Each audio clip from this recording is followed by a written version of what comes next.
నిజాయితీకి నిలువెత్తు నిదర్శనం మా పవన్ కళ్యాణ్ గారు.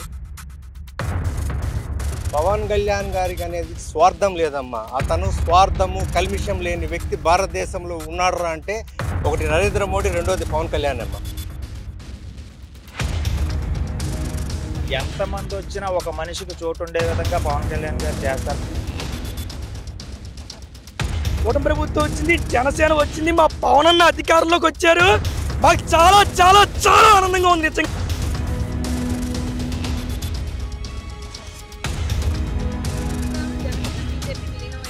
100% విజయం సాధించిన తర్వాత జరగబోతున్న మొట్టమొదటి సభ ఇది. చిత్తూరు జిల్లా తిరుపతి నుంచి, తిరుపతి నగరం, తిరుపతి పట్టణం నుండి పవన్ కళ్యాణ్ గారి పిలుపు మేరకు ఆవిర్భావ దినోత్సవ సందర్భంగా జయకేతన సభకు ఇచ్చేసాము. వందలాది మంది మేము వెహికల్లో, ట్రైన్లలో, బస్సుల్లో ఈ సభకు హాజరై విజయవంతం చేయాలని ఆరణి శ్రీనివాసులు గారి ఆధ్వర్యంలో, ఎమ్మెల్యే గారు ఆరణి శ్రీనివాసులు గారి ఆధ్వర్యంలో ఇక్కడ చేరుకున్నాము. ఇక్కడ ఏర్పాట్లన్నీ మాకు సౌకర్యవంతంగా మా ఎమ్మెల్యే గారు అన్ని సౌకర్యాలు ఏర్పాటు చేశారు. మేము రేపటి వరకు ఉండి పవన్ కళ్యాణ్ గారి ప్రసంగాన్ని విని మీటింగ్ని విజయవంతం చేస్తామని కూడా తెలియజేసుకుంటున్నాము. ఈ జన సైనికులకు ఇది పండుగ రోజు. పార్టీ అధికారంలో లేనప్పటి నుండి కష్టపడిన జన సైనికులకి విజయం సాధించిన తర్వాత జరగబోతున్న మొట్టమొదటి సభ ఇది. ఈ సభను విజయవంతం చేయాలని ఈ రాష్ట్ర నలుమూలల నుండి వేలాదిగా, లక్షలాదిగా ప్రజలు తరలి వస్తూ ఉన్నారు. ఈ సభను విజయవంతం చేయాలని కూడా మళ్ళీ మేము అందరూ కూడా జాగ్రత్తగా ఈ సభా స్థలి వద్దకు చేరుకోవాలని, ట్రాఫిక్ ఎక్కువగా ఉన్నదని కూడా తెలియజేసుకుంటూ, వస్తున్న కార్యకర్తలు చాలా దూరం నుంచి చిత్తూరు జిల్లా నుంచి వస్తూ ఉన్నారు. ఈ రాష్ట్ర చివరి భాగంలో ఉన్న చిత్తూరు జిల్లా నుంచి వస్తున్న మీరు జాగ్రత్తగా ఇక్కడ చేరుకోవాలని, ఈ సభను విజయవంతం చేయాలని కూడా కోరుకుంటున్నాం. 10 లక్షల మంది దాకా, రాష్ట్ర వ్యాప్తంగా 10 లక్షల మంది దాకా ఇక్కడ సభకు వస్తారని అంచనా వేస్తున్నాము. మా జిల్లా నుంచి దాదాపు 50,000 నుండి 1,00,000 మంది వరకు, చిత్తూరు జిల్లా ఉమ్మడి జిల్లాల నుంచి 1,00,000 మంది వరకు ఈ సభకు తరలి వస్తున్నారు. అంటే ఇక్కడ పిఠాపురం గ్రామం చిత్రాడలోనే ఆవిర్భావ సభ పెట్టాల్సింది ప్లాన్ చేశారు. ఎందుకు చేశారంటారు? పవన్ కళ్యాణ్ గారిని అత్యధిక మెజార్టీతో గెలిపించిన ఈ పిఠాపురం పరిసర ప్రాంతమైన చిత్రాడలో ఈ విజయకేతనం సభ నిర్వహించాలని అందరూ నిర్ణయించడం జరిగింది. కావున ఇక్కడ ఎవరైతే విజయాన్ని చేకూర్చారో వాళ్ళ మధ్యలో ఈ సభ జరుపుకోవాలని పవన్ కళ్యాణ్ గారు నిర్ణయించుకున్నారు. ఇప్పుడు పవన్ కళ్యాణ్ గారు ఎన్నికలకి ముందు, ఎన్నికల తర్వాత ఇచ్చిన మాట నిలబెట్టుకున్నారంటారా? 100% అమ్మా. నేనైతే గత ప్రభుత్వాలు ఎన్నో చూశాను. నాకు రాజకీయ భవిష్యత్తు 35 సంవత్సరాల నుంచి ఉంది.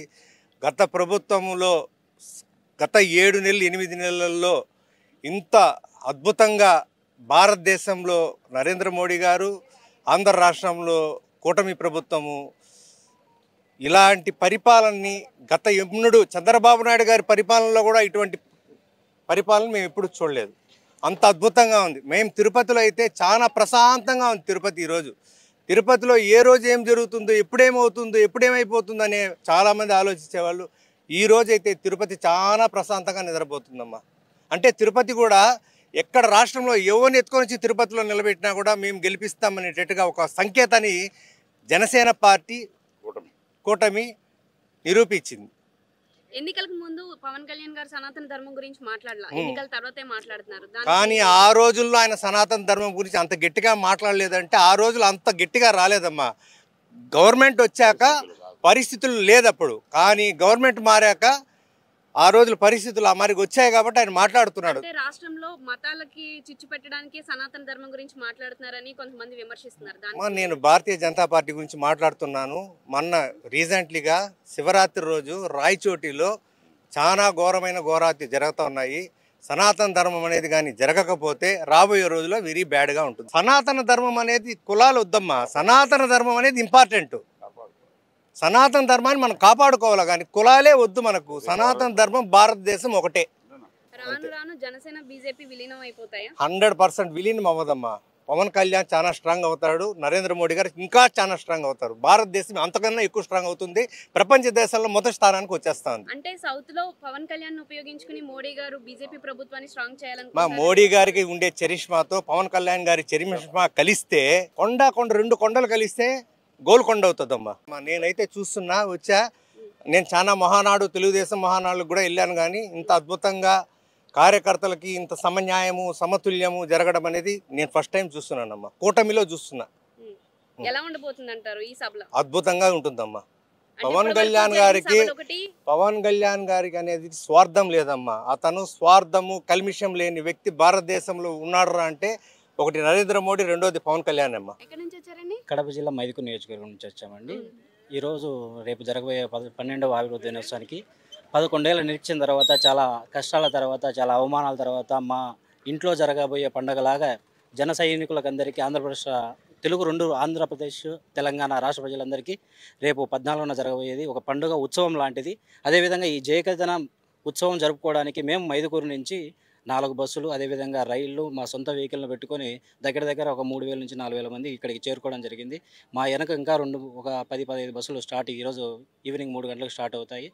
మా కడప జిల్లా పార్లమెంటరీ సమన్వయకర్త తాతంశెట్టి గారి నాయకత్వంలో పవన్ కళ్యాణ్ గారి పిలుపు మేరకు మేమందరం ఇక్కడికి కదిలి రావడం జరిగింది. అదేవిధంగా ఇటువంటి నాయకుడు కానీ ఏ పవన్ ఆద్మీనై ఆంది అని మన నరేంద్ర మోడీ గారు చెప్పినట్టే నీతి నిజాయితీకి నిలువెత్తు నిదర్శనం మా పవన్ కళ్యాణ్ గారు. ఇప్పుడు గత ప్రభుత్వం గంజాయి ప్రభుత్వంగా ఉంటే ఇప్పుడు సుగంధాంధ్ర ప్రభుత్వాన్ని అందజేయడంలో ఈ ప్రభుత్వం సుఫలంగా ముందుకు సాగుతుంది. అదేవిధంగా అభివృద్ధి పథంలో కూడా జరుగుతుంది. అదేవిధంగా సంక్షేమ పథకాలు 1 by 1 ఒకటి తర్వాత ఒకటి అభివృద్ధిని, అదేవిధంగా సంక్షేమాన్ని రెండింటిని 2 కళ్ళ ద్వారా ముందుకు తీసుకెళ్తూ ఈ ప్రభుత్వం చాలా అద్భుతంగా ముందుకు తీసుకెళ్తుంది. అదేవిధంగా ప్రజల్లో కూడా ఉంది. ఇంకా రావాల్సిన సంక్షేమ పథకాలు కూడా అతి తొందరలో అమలు చేస్తామని కూటమి నాయకులు కానీ పవన్ కళ్యాణ్ గారు కానీ తెలపడం జరిగింది. ఈ విధంగా నెక్స్ట్ రాబోయే 15 ఏళ్ళు ఇదే ప్రభుత్వం కొనసాగుతుందని, పవన్ కళ్యాణ్ గారు ఇంకొక మెట్టు పైకి ఎక్కుతారని ఆశిస్తూ జై పవన్ కళ్యాణ్, జై జనసేన. ఇంతమంది జనాలు తీసుకొచ్చారు, మీరు వచ్చారు అంటున్నారు కదా, మరి అంత దూరం నుంచి వచ్చిన వాళ్ళకి ఇక్కడ ఏర్పాట్లు ఏం చేశారు, ఎలా ఉన్నాయి? ఇక్కడ ఏర్పాట్లు చూస్తే గత కంటే ఇంకా చాలా మెరుగ్గా చేశారు. సెక్యూరిటీ పరంగా అయితేనే, బందోబస్తు పరంగా అయితేనేమి, ఆహార ఏర్పాట్లు అయితేనేమి, వాటర్ సదుపాయాలు అయితే, మజ్జిగ అయితేనేమి, ఇవి చాలా చక్కగా చేశారు. అదేవిధంగా ఆడియో సిస్టమ్, విజువల్ సిస్టమ్స్, అదేవిధంగా సౌండ్ సిస్టమ్స్ చాలా నీట్గా, చాలా అంటే ఇంటలెక్చువల్గా, చాలా కొంచెం ఇంటిగ్రేటెడ్గా చాలా బాగా చేశారు. గత కంటే పోలిస్తే ఈసారి ఇంకా చాలా బాగుంటుందని మేము ఆశిస్తున్నాం. సో ఇన్నాళ్ళు జరిగిన సభ ఒకటి, ఇప్పుడు జరగబోయే సభ ఒకటి అని చెప్పేసి అంటున్నారు. ఈ సభలో పవన్ కళ్యాణ్ గారు మాట్లాడే మాటల కోసం అందరూ ఎదురు చూస్తున్నారు. మేము ఏం మాట్లాడతారు అనుకుంటున్నారు? 1000 కన్నులతో కూడా మేము కూడా ఎదురు చూస్తున్నాం. ఆయన ఏం మాట్లాడతారు, ఆఫ్టర్ విన్నింగ్ కార్యకర్తలకు ఏం చేస్తారు, పార్టీ క్యాడర్ని ఏ విధంగా ముందుకు తీసుకెళ్తారు, పార్టీ ఏ విధంగా బలం వెళ్తుంది, ఇంతవరకు గ్రౌండ్ లెవెల్లో పూర్తి స్థాయిలో ఏ విధంగా వెళ్తుంది, మేము వాటికి కూడా 1000 కన్నులతో 1000 చెవులు వేసుకొని వెయిట్ చేస్తాం. నుంచి వచ్చారండి అమ్మ, ముందుగా S4 ఛానల్ వారికి శుభాకాంక్షలు తెలుపుతున్నాను. కొత్తగా వచ్చినట్టుంది ఛానల్. మీరందరూ కూడా దినదిన అభివృద్ధి చెందాలని చెప్పేసి జనసేన పార్టీ అలాగే మా నాయకులందరూ కూడా సపోర్ట్ ఎల్లప్పుడూ ఉంటుంది. ముందుగా మీకు అందరికీ నా పేరు పోలేడి వెంకటరత్నం అమ్మ, నిడదవోలు మండలాధ్యక్షుని, వెస్ట్ గోదావరి. మా ఎమ్మెల్యే అభ్యర్థి శ్రీ కందుల దుర్గేష్ గారు, ఎమ్మెల్యే అండ్ మినిస్టర్ ఆల్సో కందుల దుర్గేష్ గారు అనమాట అండి. ఎలా జరుగుతున్నాయి ఇక్కడ జనసేన ఫార్మేషన్ డే సెలబ్రేషన్స్, ఎలా మొదలయ్యాయి పనులన్నీ? అమ్మ, ఆల్రెడీ 12వ సంవత్సరం అండి. 12 సంవత్సరాలుగా జన సైనికులు అందరూ కూడా ఎవరు డబ్బులు ఇస్తారని, బిర్యానీ ప్యాకెట్లు ఇస్తారని, మందు బాటిల్ ఇస్తారని కాకుండా స్వచ్ఛందంగా వచ్చే ఏకైక నాయకుడు, నాకు తెలిసి ప్రపంచంలోనే ఏకైక నాయకుడు పవన్ కళ్యాణ్ గారు. కాబట్టి పవన్ కళ్యాణ్ గారు చేసేదంతా కూడా మంచిగా చేస్తారు. కాబట్టి ఇక్కడ సభ కూడా అంతే దిగ్విజయంగా పూర్తవుతుంది. వాలంటీర్లు అందరూ కూడా గత 4 వారం రోజుల నుంచి కూడా ఎండనక వాననక, గతంలో ఒక 3 రోజుల క్రితం వర్షం కూడా పడిందండి ఇక్కడ. కానీ దేనికి లెక్క చేయకుండా ఈ రోజున ప్రతి ఒక్కరూ కూడా ఎంత ఇదిగా కష్టపడుతున్నారంటే అది కేవలం పవన్ కళ్యాణ్ గారి వల్లే సాధ్యం అవుతుంది. అలాగే పవన్ కళ్యాణ్ గారు కూడా ఇటువంటి వ్యక్తుల కోసం ప్రతి ఒక్కరూ బాగుండాలనే ఉద్దేశంతో ఆలోచించే ఏకైక వ్యక్తి కూడా పవన్ కళ్యాణ్ అని చెప్పేసి సభాముఖంగా తెలుపుతున్నాను. అంటే ఇప్పటి వరకు జరిగిన సభలన్నీ ఒక ఎత్తు, ఇప్పుడు జరగబోయే సభ ఒక ఎత్తు. పైగా ఆయన గెలిచిన తర్వాత జరుపుకుంటున్న మొట్టమొదటి సభ. సో ఆయన ఏం మాట్లాడతారు ఏంటి అని చెప్పి చాలా మంది ఆతృతగా ఎదురు చూస్తున్నారు. మీరేమనుకుంటున్నారు, ఆయన దేని గురించి మాట్లాడతారు అనుకుంటున్నారు? అంటే పవన్ కళ్యాణ్ గారు గెలుపు ఓటమైన దాని గురించి ఎప్పుడూ కూడా ఆలోచించరండి. ప్రజలు ఎవరైతే కష్టాల్లో ఉన్నారో వాళ్ళ కష్టాలు ఎలా తీరతాయి అనే దాని గురించి ఆలోచిస్తారు. కానీ ఈ గెలుపు అనేది ఒకసారి వస్తుంది, ఒకసారి పోతుంది. కానీ మా నాయకుడికి ఓటమిలోనే ఇంకా కసిగా పనిచేస్తాడనేది కూడా మేము చెప్తున్నామండి. గెలుపు అంటే కొన్ని అడ్డంకులు వస్తాయి. అదే ఓడిపోతే కనుక ఎవరికి ఏ సమాధానం చెప్పక్కర్లేదు, ప్రతి ఒక్కరికి కూడా సమాధానం పనిలో చూపించే నాయకుడు పవన్ కళ్యాణ్ గారు. కాకపోతే మేము గెలిచాం కాబట్టి ఒక ప్రోటోకాల్ ప్రకారంగా ఎవరికైతే ఏదైతే అందాలో, ఎవరికైతే ఎలా చూడాలనేది కూడా మేము అటు చంద్రబాబు నాయుడు గారిని పెద్ద రకంగా చూస్తూ, మా అధినేత పవన్ కళ్యాణ్ గారు కూడా తన స్వతహాగా ఒక డిప్యూటీ సీఎం తరహాలో ప్రతి ఒక్కరికి కూడా సమన్వయంగా చేస్తూ వెళ్తున్నారమ్మా. అంటే ఇప్పుడు చాలా దూరం నుంచి ఎక్కడెక్కడి నుంచో ప్రజలు వస్తారు, లక్షల్లో వస్తారు. మరి ఇక్కడ ఏర్పాట్లు వాళ్ళకి వచ్చేయడానికి ప్రజలకు ఎలాంటి ఏర్పాట్లు? ఎంతమంది వచ్చినా ఒక మనిషికి చోటు ఉండే విధంగా పవన్ కళ్యాణ్ గారు చేస్తారని చెప్పేసి కూడా మీకు తెలుపుతున్నానండి. ఎందుకంటే ప్రజల్లోంచి పుట్టిన నాయకుడు, ప్రజానాయకుడు మా అధినేత పవన్ కళ్యాణ్ గారు. కాబట్టి ప్రజలు ఎవరు కూడా కష్టపడుతున్నారనేది ఎప్పుడూ కూడా ఆయన ఆ దృష్టితో ఆలోచించరు. కాబట్టి 100 మంది వచ్చినా కానీ అందులో 99 మందికి 101వ వాడికి కూడా సీటు ఉండేలాగా పవన్ కళ్యాణ్ గారు చూస్తారని చెప్పి తెలుపుతున్నాను మీకు. సో ఎవరు కూడా కష్టం అనేది పడరు, ఎందుకంటే అందంగా వస్తారు.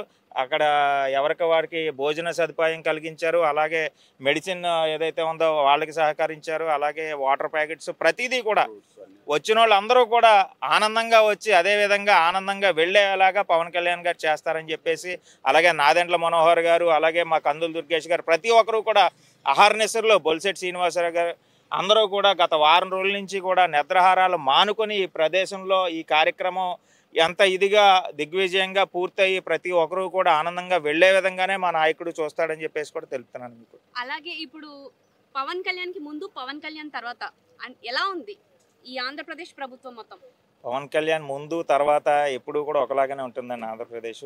జగన్మోహన్ రెడ్డి టైంలో ఎలా ఉంది, ఇప్పుడు ఎలా ఉందంటే నేను సమాధానం చెప్తాను. కూటమి వీళ్ళు ఎన్నికల్లో గెలిచిన తర్వాత ఎన్నికలకి ముందు ఎలా ఉంది? ఎన్నికలకు ముందు ఎలా ఉందంటేనండి, ఎంత ఎండలో కూడా ఎవడో కూడా నించోలేనట్టుగా ఇబ్బంది పడ్డాం. ఇప్పుడు మా ఎన్నికలు వచ్చినాయి కాబట్టి ఈ ఎండలో కూడా చల్లదనంగా మాట్లాడుతున్నట్టుగా మీతో మాట్లాడుతున్నాను. అంటే మీకు ఉదాహరణ చెప్పాలంటే కనుక, జగన్మోహన్ రెడ్డి ప్రభుత్వం ఒక జగనాసురుడు, ఒక రాక్షసుడు ఎలా అయితే ప్రజల్ని రక్తంతో తాగే విధంగా ఉన్నాడో అలాగా జగన్మోహన్ రెడ్డి ప్రభుత్వం జరిగింది. మా ప్రభుత్వం వచ్చేటప్పటికి ఎప్పుడైతే జగన్మోహన్ రెడ్డి పిప్పు పీల్చి పాడేశారో వాళ్ళందరికీ గ్లూకోజ్ లెక్కించి ఇప్పుడు ఫ్రూట్ జ్యూస్ లెక్కించి రేపు పొద్దున్న బిర్యానీలు కూడా తినిపిస్తా ఉండాలి అందరికీ. ఎక్కడి నుంచి వచ్చారు? నేను కాకినాడ ఆర్టీసీ కాంప్లెక్స్ నుంచి వచ్చాను మేడం. కాకినాడ నుంచి? కాకినాడ ఆర్టీసీ కాంప్లెక్స్ మన కాకినాడ నుంచి వచ్చాను మేడం. నా పేరు శివ. మరి ఇవాళ చాలా ఆనందంగా ఉంది. ఎంత ఆనందం అంటే మాటల్లో చెప్పలేము, అంత గొప్ప ఆనందంగా ఉంది ఇవాళ. ఎందుకనంటే ఒక పవన్ అన్నయ్య కోసం, మా అన్నయ్య కోసం ఈ సభకు రావడం జరిగింది. పవన్ అన్న మాట ఇచ్చాడంటే తప్పకుండా చేస్తాడు.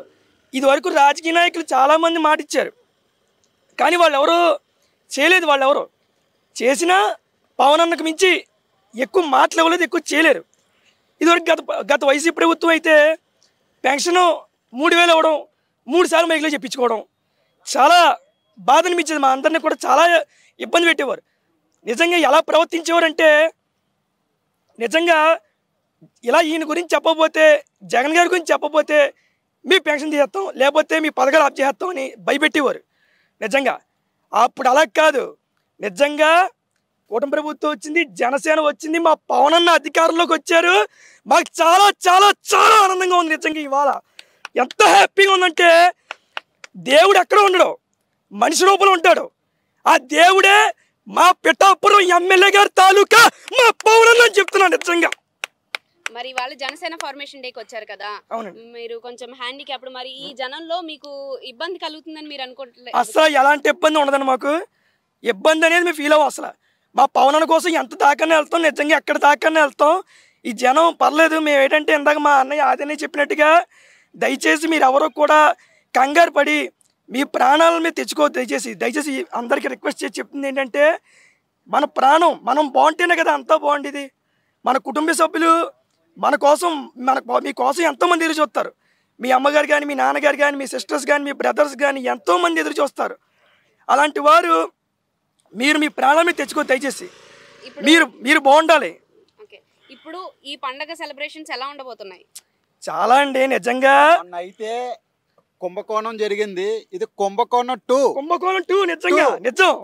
కుంభకోణం కన్నా అంతకు మించి ఉంటుంది నిజంగా. ఇక్కడ ఈ గ్రౌండ్ కాదు, ఆ బయట కూడా నిండిపోతుంది. నిజంగా పవన్ అన్న నిజంగా సునామీ, ఒక ప్రపంచం పవన్ అన్న అంటే. నిజంగా ఆయన కోసం ఎప్పుడైనా సరే అన్న, మీ ఒక్క చిన్న రిక్వెస్ట్ అన్న, మిమ్మల్ని ఎప్పుడైనా కలవాలి, మా గుండెల్లో ప్రాణం ఉన్నంత వరకు మిమ్మల్ని చూడాలన్న ఒక్కసారి మీ అపాయింట్మెంట్ మాకు ఇప్పించండి అన్న చాలు. మిమ్మల్ని చూసి మీతో మాట్లాడి మీతో ఒక్క సెకండ్ దిగి ఆ తర్వాత మాకు ఏమైనా పర్లేదన్న. నిజంగా మీకోసం, మీ అపాయింట్మెంట్ కోసం మేము వెయిట్ చేస్తున్నాం. నిజంగా ఒక్కసారి ఈ ఛానల్ ద్వారా మా వీడియో చూసి మమ్మల్ని కలవండి అన్న. ఒక్కసారి మీ అపాయింట్మెంట్ మాకు ఇచ్చారంటే మేము ఎన్నో జన్మల పుణ్యం చేసుకున్నట్టు అవుతాం అన్న. నిజంగా మీ అపాయింట్మెంట్ మాకు ఇప్పించండి అన్న. నిజంగా ఈ యొక్క మీడియా ద్వారా చేసేది ఏంటంటే, ఈ మీడియా ద్వారా మేము తెలియజేసింది ఏంటంటే, అన్న పవన్ అన్న మేము అందరిలాంటి వాళ్ళం కాదు. మామూలుగా నార్మల్గా ఉన్న వాళ్ళు అయితే మీరు ఎక్కడ మీటింగ్ పెట్టినా వాళ్ళు ఏ ఊరన్నా వెంటనే రాగలరు. మేము అనుకో కొంచెం రాలేము. ఒకవేళ వచ్చినా అక్కడ జనంలో పబ్లిక్లో ఫ్లోటింగ్ ఎక్కువ ఉంటుంది కాబట్టి మిమ్మల్ని కలవలేము. చాలాసార్లు సంవత్సరం బట్టి ట్రై చేస్తున్నాను అన్న పవన్ అన్నయ్య. మీ దర్శనం కానీ కనీసం మీ చెయ్యి ఒక్కసారి తాగితే చాలు ఈ జన్మ ధన్యమైపోద్దని అనుకుంటున్నా అని ఆ పవన్ అన్నయ్య. ఈ మీడియా ద్వారా మీకు విన్నపించుకుంటే ఏంటంటే, మీరు ఎక్కడికి వచ్చినా సరే మా వికలాంగులకి మీరు అపాయింట్మెంట్ ఇచ్చి ఒక్క 2 నిమిషాలు మా కోసం కేటాయిస్తే నిజంగా ఆ దేవుడే మిమ్మల్ని మాకు పంపించినారని మేము ఎంత సంతోషంగా హ్యాపీగా ఫీల్ అవుతాం. దయచేసి పవన్ అన్న, మీరు ఏ ఊరు వెళ్ళినా ఏ రాష్ట్రం వెళ్ళినా కుప్పలు తెప్పలుగా ఉంటున్నారు జనం. ఇంత జనాన్ని నిజంగా దేవుడు ఇచ్చాడంటే మీలో ఉన్న నీతి, నిజాయితీ, మంచితనం అంతే తప్ప అందు ఇందులో లేదు. కాబట్టి పవన్ అన్న, రాష్ట్రంలో దేశంలో 7 లక్షల మంది వికలాంగులు ఉన్నాం. 7 లక్షల మంది ఏదో ఊర్లో మిమ్మల్ని కలవాలని ఆశపడుతుంటాం. అక్కడ ఉన్న జనాన్ని బట్టి, పబ్లిక్ని బట్టి, అక్కడ ఉన్న అధికారులు, పోలీసులు కూడా మమ్మల్ని దగ్గర కూడా రానవట్లేదన్న. ఎంత దౌర్భాగ్యం అంటే పవన్ అన్న, మేము ముందు నుంచి కార్యకర్తలు, నాయకులు మేము వెళ్ళలేవు. ఒక్కసారి అవకాశం ఉన్న పోలీసులు మమ్మల్ని బూతులు తిడుతున్నారన్న.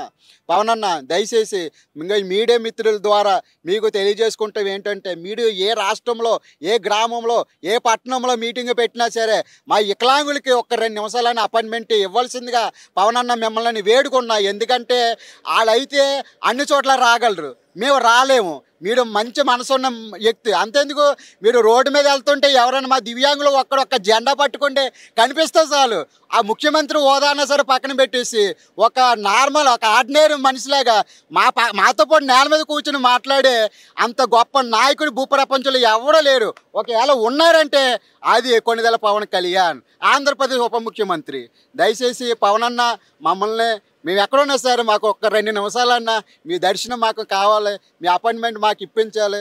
అలాగే రెండోది ఏంటంటే, ఇంతమంది ఇన్ని లక్షల మంది వస్తున్నారు పవన్ అన్న, మాకు మీ అద్భుతమైన స్పీచ్ ద్వారా మళ్ళీ సంవత్సరం దాకా ఇది మాకు ఒక బూస్ట్గా, ఎనర్జీగా పనిచేయాలి.